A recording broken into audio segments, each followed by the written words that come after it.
আমাদের গণঅভ্যুত্থানের পর 1 বছরের কিছু সময় পেরিয়েছে। এখন আলোচনাটা এসে ঠেকেছে সংস্কার প্রয়োজন নাকি সংস্কার প্রয়োজন না। এটা খুবই দুর্ভাগ্যজনক, কিন্তু এই জায়গায় আলোচনাটা আসছে যে সংস্কার লাগবে নাকি লাগবে না। কারণ অনেক বর্ষিয়ান রাজনীতিবিদ বলছেন সংস্কার লাগবে না, যে ব্যবস্থা ছিল সেই ব্যবস্থাই হবে, সংসদে গিয়ে যা যা পরিবর্তন করার সেটা সেই আগের ব্যবস্থাতেই আমাদের চলবে। আগের ব্যবস্থাটা কি ছিল?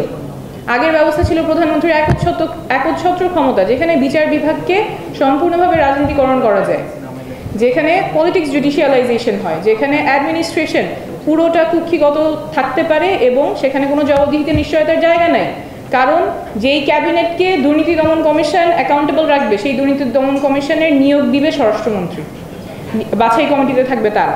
অর্থাৎ আমার কোনো মন্ত্রী দুর্নীতি করছে কিনা সেটা তো দেখবে দুর্নীতি দমন কমিশন, কিন্তু দুর্নীতি দমন কমিশনের যে কমিশনার, তার নিয়োগ আবার সেই ক্যাবিনেট থেকেই হবে। যাকে আমি দায়বদ্ধ রাখবো সেই যদি আমার নিয়োগ দেয়, তাহলে আমি তার দায়বদ্ধতা কীভাবে নিশ্চিত করব? সেটাই ছিল আমাদের ব্যবস্থা। সেই ব্যবস্থায় কি অটুট থাকবে, যেখানে রাষ্ট্রের প্রত্যেকটা প্রতিষ্ঠানকে কুক্ষিগত করা যায়, রাজনীতিকরণ করা যায়, এবং যারা ক্ষমতায় আছেন, যারা ক্ষমতাসীন আছেন, রাজনীতিবিদরা যারা আছেন এবং রাজনীতির কাছাকাছি, পাওয়ারের কাছাকাছি যে মানুষগুলো আছেন, ব্যবসায়ী হতে পারে, মিডিয়া হতে পারে, যেই ক্ষমতার একটা বলয় থাকে, তাদের পক্ষ হয়ে রাষ্ট্রের প্রতিষ্ঠানগুলো কাজ করবে। সেই ব্যবস্থায় কি আমরা থাকবো, নাকি নতুন ব্যবস্থায় যাব, যেখানে নতুন ব্যবস্থায় রাষ্ট্রের প্রতিষ্ঠানগুলো রাষ্ট্রের নাগরিকের হয়ে কাজ করবে?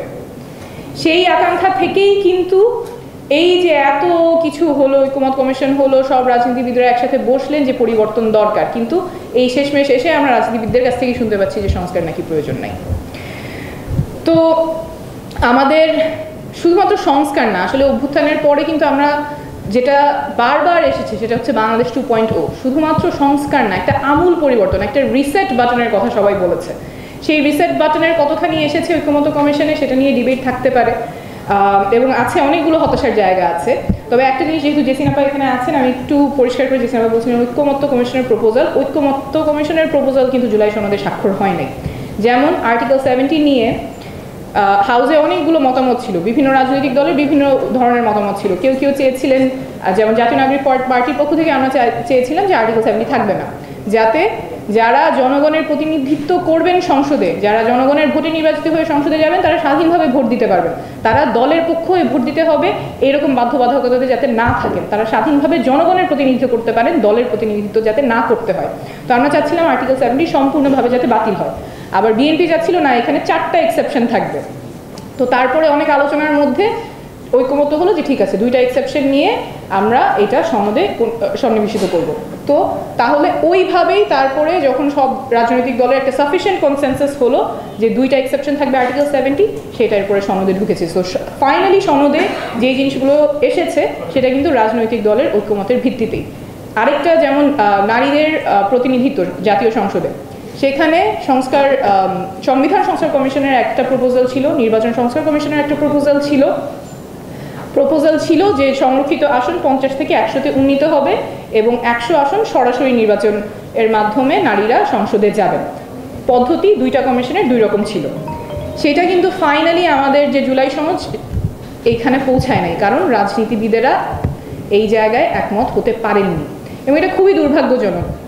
এখানেও যদিও বিএনপি 2001 সালে তাদের ইশতেহারে বলেছিলেন যে সংরক্ষিত নারী আসনে সরাসরি নির্বাচনের কথা, 2025 সালে এসে তারা বলেছেন যে এটা সম্ভব না। 2001 সালে যে প্রতিশ্রুতি দেওয়া ছিল, তখন যদি সেটার বাস্তবতা থেকে থাকে, 25 সালে তো তার আরও বেশি এইটা বাস্তবতা হওয়ার অপরচুন কন্ডিশনস থাকার কথা, কিন্তু ওনারা বলেছেন যে সেই বাস্তবতা এখন নাই।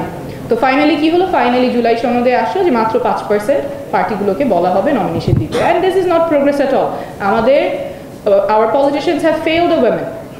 ঐকমত্য কমিশনে যেই প্রপোজালটা এসেছে নারী জনপ্রতিনিধিদের ক্ষেত্রে, এই ক্ষেত্রে politicians have failed the women, মাত্র 5% এই status co, it is not progress at all. কিন্তু যেটা আসছে সেটা রাজনীতিবিদরা যতখানি ঐকমত হতে পেরেছেন তার ভিত্তিতেই এসেছে।